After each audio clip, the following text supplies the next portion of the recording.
Hey everybody, welcome back to another episode of DG's TV. Today guys, we've had a lot of customers calling in and in on social media asking lots of questions about safety inspection standards. There was a change in July 1st, 2016, so today we're going to set the record straight in all professionalism and let everybody know when, where, and how, and what style of safety they need for their vehicles.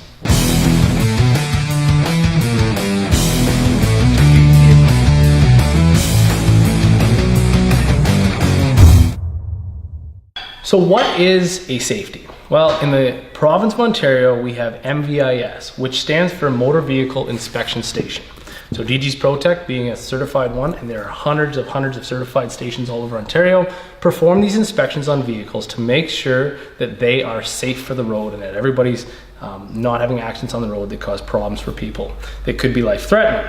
So then within that, there are two styles of safety that within Ontario, these safety inspection stations do. Your one style of safety is used for change of ownership. So this style of safety, so you go buy a used car, you require one of these, it has a couple different copies. Once the vehicle is safe, the technician fills this information out, provides the customer a copy, and you take that down to your local Service Canada or Service Ontario office, and they're going to change the vehicle into your name. Now, the other style of safety, which we'll touch on in a few minutes, is an annual safety inspection. So this is more for commercial vehicles.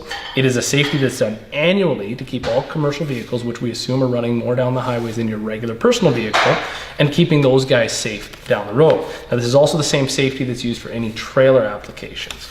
So one of the common questions, like I mentioned before, that customers are asking is there was a new standard that came out and it was put into place July 1st of 2016. Now in front of me, I have printed out that standard. It is stated the Passenger Light Duty Vehicle Inspection Standard, and it was rewritten October 2015, put into place July of 2016.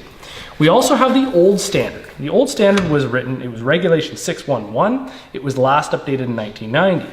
You'll notice the two standards, one is very much thicker than the other. Obviously the new standard they've put more information into, and the reason we had this is with the old standard, all vehicles from a motorcycle right up through to your big heavy duty transport trucks were all covered in this, and unfortunately some of the information in here was a little vague. Now in today's vehicles we have modern safety equipment that sometimes isn't even referenced in this old manual. So there was a need for change. The new light duty safety regulation kind of addressed some of those shortcomings. And to give you an example, guys, windshields. In the 611, the old standard, it stated that windshields could not, if there was a crack or a chip, it could not obstruct the view of the driver. It's not a big deal, but Technician A and Technician B might not think one chip or another chip obstructs the view of the driver. A lot of technicians used to use the term, well, if it's not in the driver's wiper sweep, I'm going to not worry about it. Other technicians wanted absolutely no chips because in modern vehicles, a windshield is actually part of your collision system, transferring actual collision through the body of the vehicle to keep everybody safe. The new safety standard, they realized there was a need for change. So I'll give you this example. Right out of the standard, they have a picture of a windshield and they have check marks for what's allowable as a pass and X marks what's allowable for a fail. So two right here in the center of the windshield look very similar. Number 2 has an X as a fail. Number 4 has a check as a pass. Well, number 2 states it's a reject condition if it has a star chip larger than 13 millimeters in diameter in an area swept by the wipers. So that would be a fail. Number 4, which looks very similar, is a pass condition, which is a star chip smaller than the 13 millimeters in diameter in an area swept by the wipers. So the nice thing about this is it's made the standard very black and white so that any customer can reference it, any technician can reference it, and the pass or the fail becomes very easy for the customer to understand. So if your vehicle then is following the light duty standard, we'll talk about the differences because we still use the Regulation 611, the old standard. Every vehicle has a door placard, and we're going to show you a picture of that in a second. That door placard states if your vehicle is over or under 4,500 kilograms gross vehicle weight ratings. You'll even see it noted right here on this style of safety where the checkbox will be under or over. If the vehicle is over 4,500 kilograms, we still follow the old standard. If the vehicle is under, we have to follow the new standard. So that's important for the person to know so they can reference their own vehicle and decide, Does mine fall under the new light standard, or does it fall under the old standard, which is considered now just the heavy standard? And that will potentially have questions that get answered whether or not your vehicle is a pass or fail on its safety when it comes time for one.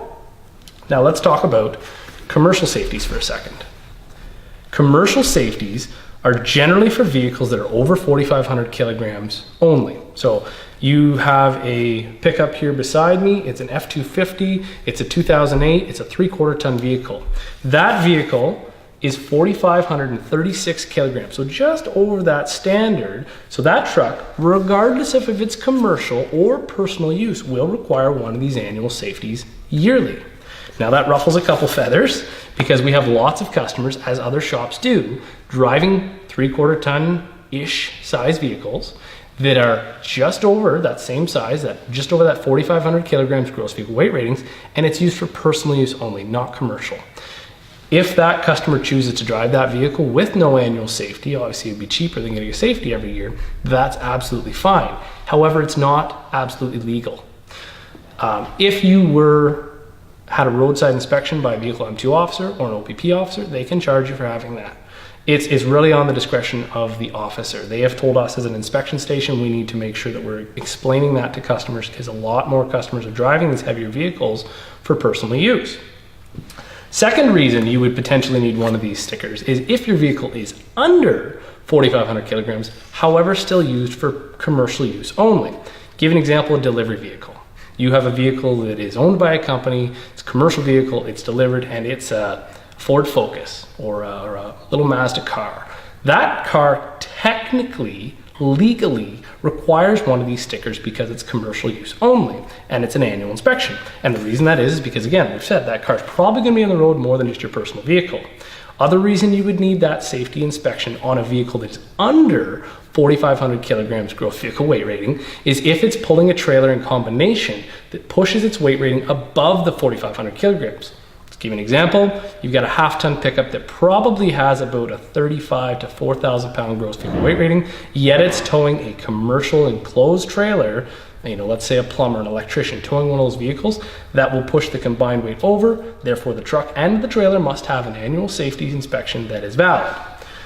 To make sure you know if you're valid, it's really easy. When the inspection is done, the station punches out the month and the year and the style of safety, and that's applied to the windshield, usually in the driver's lower corner of the windshield, or on the trailer, somewhere in the tongue area on the driver's side of the vehicle, so it can be easily accessed by a roadside officer.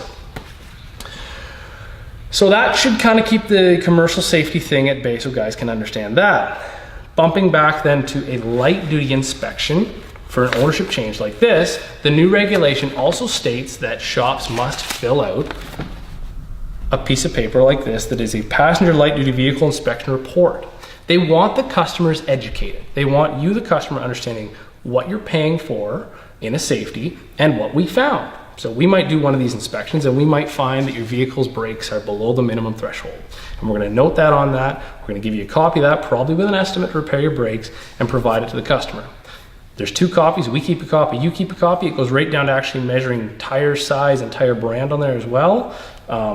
And they've made it really clear that way if the customer decides to have work done elsewhere, come back to that same inspecting shop, that shop then does a secondary inspection, and there's even a spot on this piece of paper, this comes right from Used Car Dealers Association, by the way, guys, that states it is potentially a secondary inspection and it would be a pass or fail after the fact because that work was done elsewhere. Protects the technician, protects the shop, and make sure that customer, most importantly, is educated so they know what they're getting, they know what they're paying for. Another point we should touch on is e-tests. Customers always ask, is an e-test required for a safety? And the answer is no.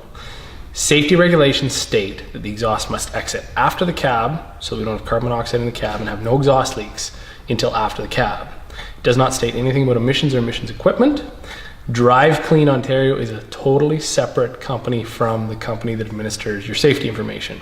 So if you're wondering about your e-test being valid for safety, and this comes up with deleted trucks as a question, the answer is no. Emissions have nothing to do with safety. You could have a straight pipe off your exhaust as long as it exits after the cab. That would be technically legal for safety, just to clarify. Couple last points on safeties and their conversation about safeties. We have a lot of questions about lifted trucks with oversized tires. Of course, that's a lot of what we do here at DG, so we better know the standard and know it right. If your vehicle is the light duty standard we talked about, so usually it's a half-ton truck and it has a suspension lift or lowering kit in it, what it states is that the suspension and the steering must work as OEM, meaning it must turn just as sharp, it must have suspension as per OEM. Now that doesn't mean it can't be lifted, it just means that the lift kit has to be of a quality where we don't have any odd alignment issues. You know, for example, a dog tracking axle where it's sticking out, the truck may drive straight down the road, but dog tracking way out the one side of the fender because it's an improper or incomplete lift kit would not pass the safety. However, if it was a correct safety at 6-inch height, give or take, just as an example, it should pass no problems. Tire size is the next thing. We showed you a picture of the tire placard that's found right beside your vehicle placard with all your information there. It lists your OEM tire size. So OEM tire size must be within 3% above or below to pass the safety. Now the reason the safety inspection standards have not 100% said this, but they've hinted on it, is the fact that they want those speedometers calibrated within that 3%. So that's the bigger reason, but also of course stopping distance could be affected as well. So if you have any questions with your lifted truck, by all means give us a call and we can clarify that for you, because it is a bit of a gray area and some shops are just staying out of it by not doing safeties on lifted trucks as well. We're not one of those shops, we'll safety your lifted truck if we can. I guess that's it for today, guys. To summarize, obviously we have a couple different styles of safeties. Your change of ownership with above or below 4,500 kilograms gross vehicle. Your commercial safety with above or below 4,500 kilograms gross vehicle, including trailer safety. Know that your vehicle is going to a registered MVIS station. Know that you're getting your proper paperwork as you need to so that you can reference your information and be an educated customer, and know the differences between the two light duty standards. I don't expect a customer to know that, but they're always here to reference if we need them. I think that's it for today. Thanks for watching our long video here at DG's ProTech in Listowel. Give us a call, follow us on social media, Facebook and Instagram, and we'll definitely get any answers you guys, or any questions you guys have answered in a timely manner. That's it. Thanks a lot from DG's ProTech.